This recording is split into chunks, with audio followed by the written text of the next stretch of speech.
What's going on, everybody? Welcome back to the channel. I appreciate you rocking with me. If you are new, my name is Michael. I am a part-time reseller, full-time nerd and collector, and this is a variety channel. It's set out to be a reselling channel, but life got in the way, and I don't do as much sourcing or as much well, I never went full-time is really what happened. When I thought I was going full-time last year, it didn't happen, and I thought I was going full-time this year, and I don't know if we've talked about it, but it's not happening. I'll get to that in a second.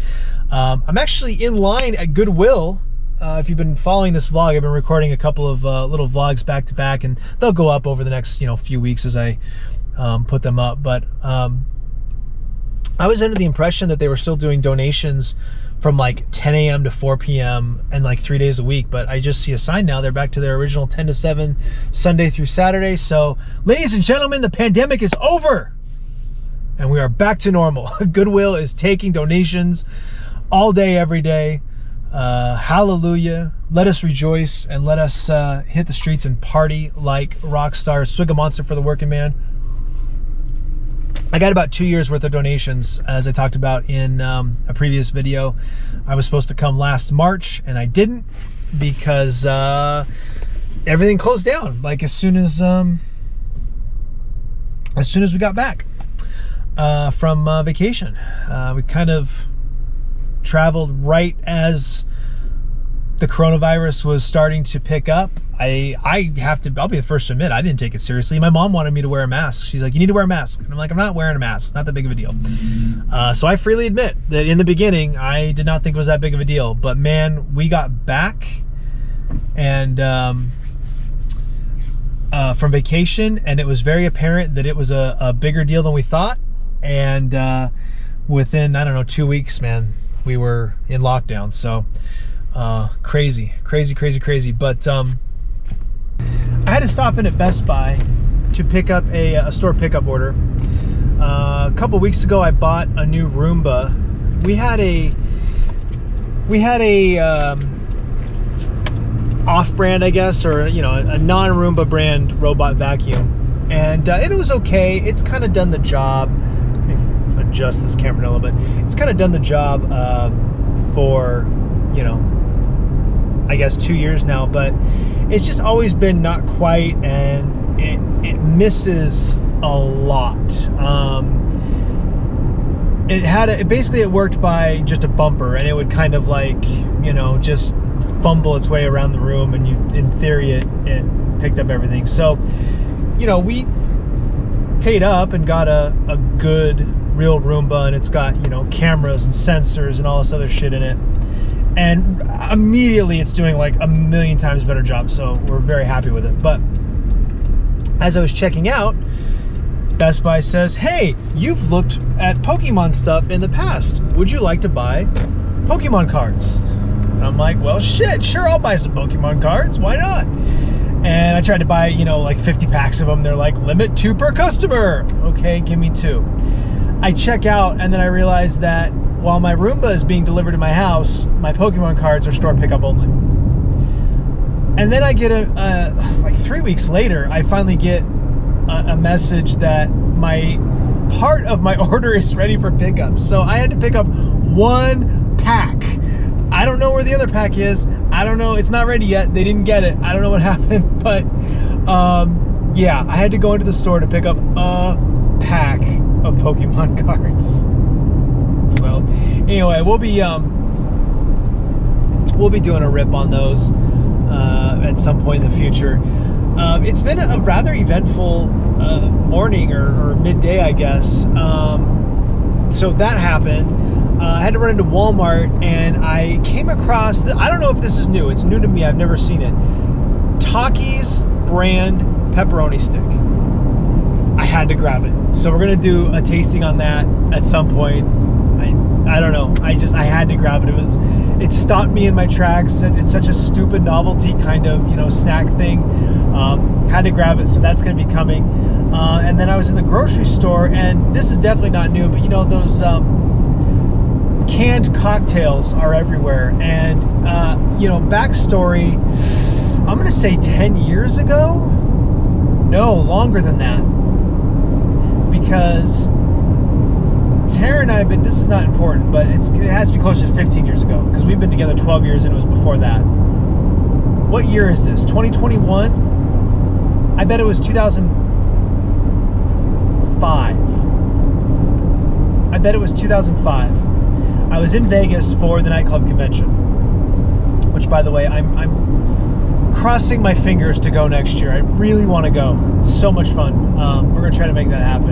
I'm gonna try to make that happen, and also coordinate like a retreat for a bunch of us who only know each other online to get together. I don't know that Matthew will go all the way to Vegas. He can let me know in the comments, but if you've been with me for a really long time, guys like Vinny and Mr. Christopher and Stacy, I think that we can, you know, the old Twitch family, I think we could probably get together in Vegas that week. I'm really hoping to go. But anyway, there was a Jim Beam canned cocktail, Jim Beam and Coke. And it was definitely brand new at that point. The concept was brand new.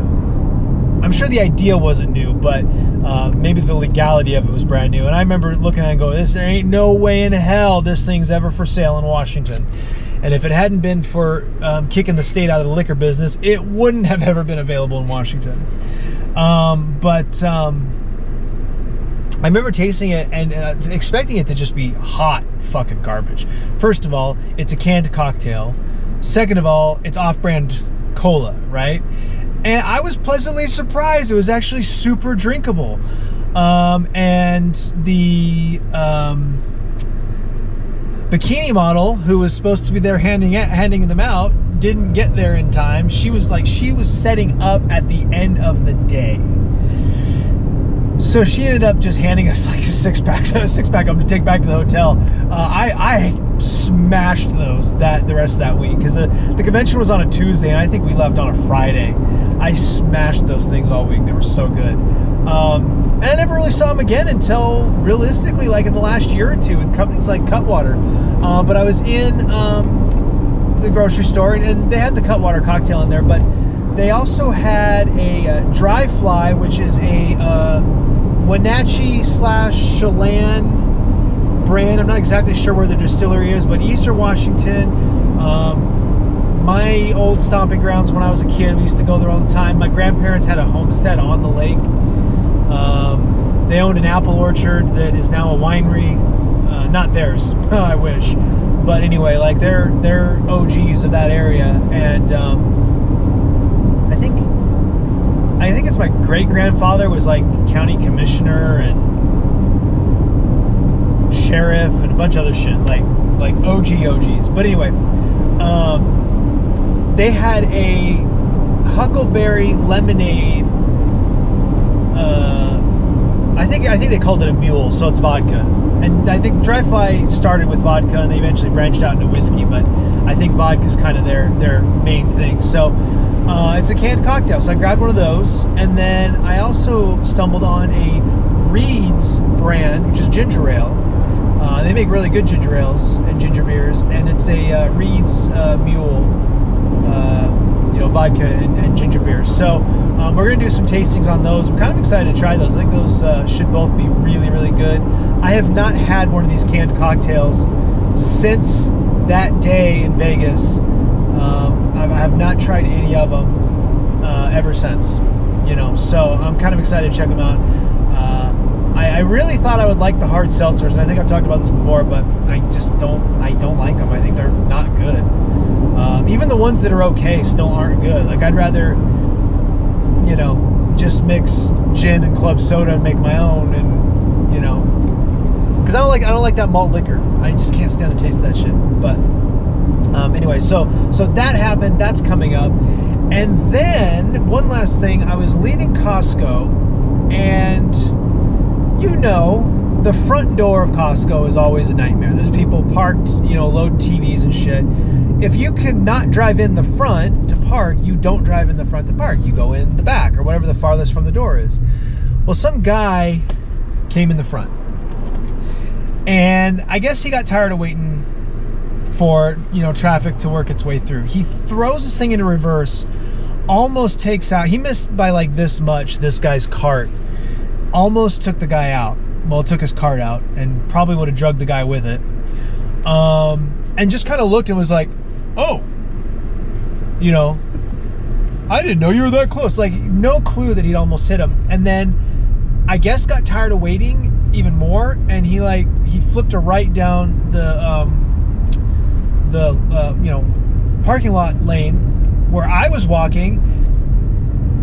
And I look over my shoulder, and next thing I know, he run me over. Like, oh, and then he just took off. He must have just said fuck it, because he left Costco straight shot. I wonder if he ran the stop sign in hindsight. I didn't look, but I wonder if he ran that stop sign.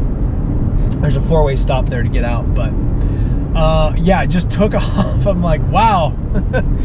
Okay, buddy. Okay, so yeah, that's been my day. Almost getting run over twice, and because the guy that he almost hit, like, that was right in front of me. I was literally a cart length behind the guy he almost hit as we were trying to, you know, get over to the parking lot. But yeah, so that was fun.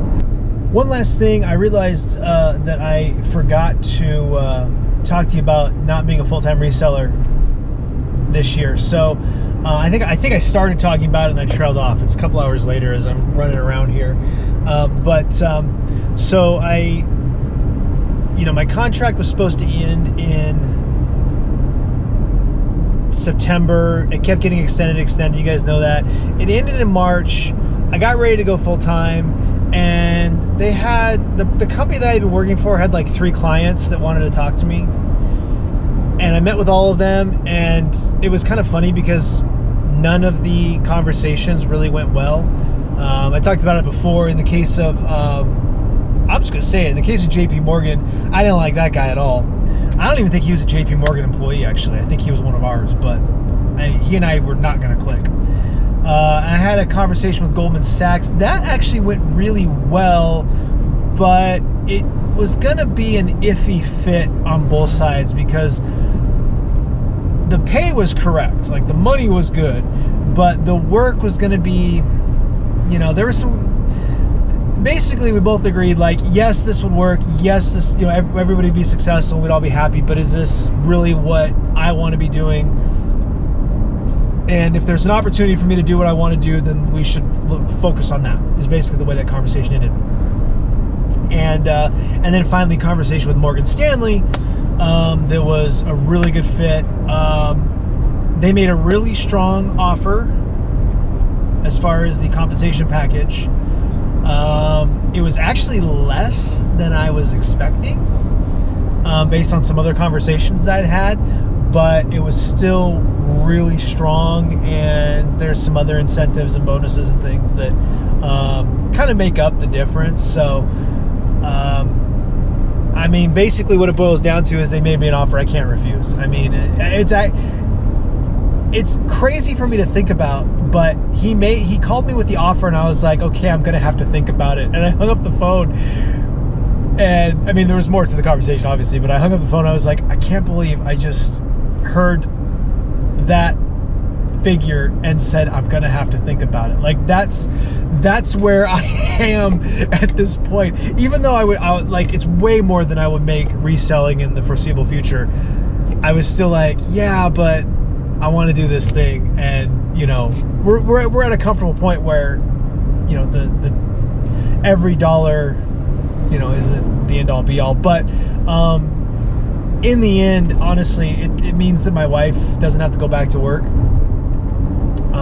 And you know, with all of the, and I haven't really talked about it, maybe I should, but my son's got some he's got some food allergies. Let's just summarize that. They're not anaphylactic allergies, so there's not like that kind of risks or anything, but we just have to be very careful about what we feed him and like how we introduce foods to him. And she's been spearheading that entire effort, and to be perfectly honest, I would probably, I don't know that I could do it. I mean, you know, obviously if you had to do it, you would do it, but I would really struggle with it in a way that she's been able to really own top to bottom. And it's just going to be a lot better for our family if she doesn't have to go back to work. And this is a real criticism of the American healthcare system, but the only reason that we were like that she was gonna have to go back to work was for health insurance, because she had great insurance, and it covered all three of us for very little out of pocket.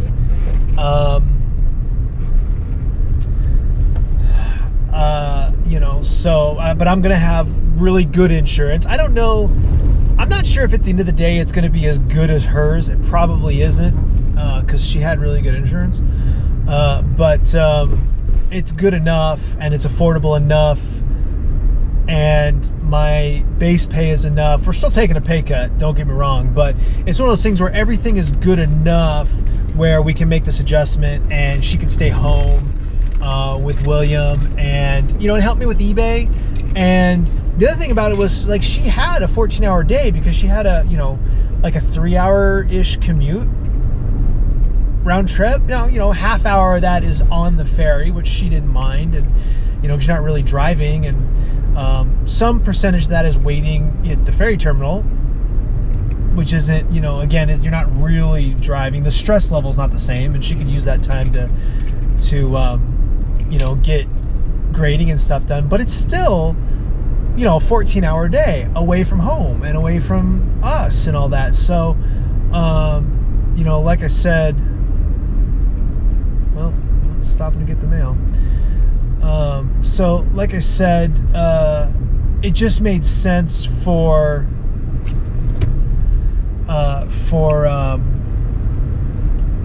me to take the job and for her to stay home, and for us to make the decision. So I'm still going to do eBay part-time. Still going to try to grow it. I mean, I'm still going to really focus this summer about growing it. I'm not going to be able probably to go garage selling on Fridays. I'm guessing that's not gonna, I don't think I'm gonna have the flexibility like I did last summer, but we'll go out every Saturday and we'll do what we have to do, to source. So we'll do those videos, and yeah, I'll probably miss out on stuff that disappeared on the first day, but you know what? I don't, as far as the resellers out here, I don't feel like a lot of them do the garage sale scene. It doesn't seem like they do. A lot of them, I think, are Goodwill, like thrifters, just based on what I've seen when I've gone around to garage sales. So I don't feel too worried about it. I think that we'll be able to, get what we need to get, even though we're only going out on Saturdays. So anyway, so that was the update on that. I completely forgot when we were talking about it, and I wanted to plug it in here. So